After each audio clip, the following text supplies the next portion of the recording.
Hey Faith family, my name is Jacob Reed and I am the children's minister here at Faith Baptist Church, and I am so excited to bring you some information on Proverbs for our Bible reading plan. So we should be starting it this week, and I just wanted to give you some information and some themes to look for as you're reading Proverbs. So Proverbs is a very unique book of the Bible. So we are coming off all of these narratives that we see in the Old Testament, and then we hit the book of Proverbs. The Proverbs is considered by most to be wisdom literature, but some people consider it poetry just because of the way it's written. But here at Faith, we are going to consider it wisdom literature, and this is primarily because of the person who wrote it and the reason why he wrote it. So the author of the book of Proverbs is King Solomon, who we know to be the world's wisest man. So he went and asked the Lord for wisdom, and the Lord provided him wisdom. So we know that he is the world's wisest man.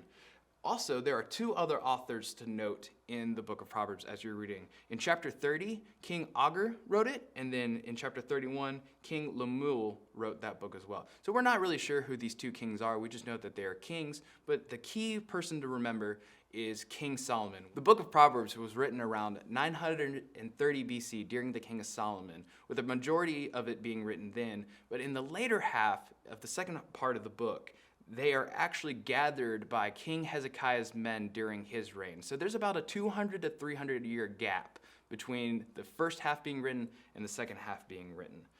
And the key thing to note with the book of Proverbs while reading it is that these are proverbs. They are general truths, but they are not considered to be guarantees. And this can be confusing, especially if you see a Proverbs taken out of context. So, for example, the one who leads the upright into an evil way will fall into his own pit, but the blameless one will inherit what is good. This is from Proverbs 28:10.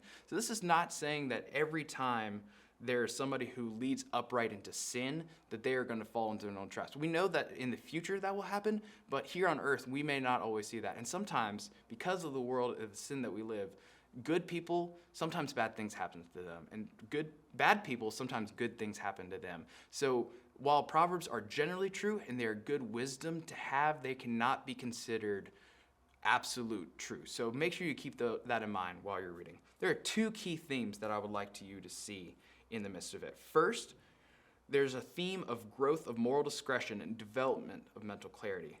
So as we see in the beginning, we have this poem of a father talking to his son, telling him to live upon the path. This is an extended discourse, and he is leading him on what we would call the way, which is the dominant metaphor for the moral life.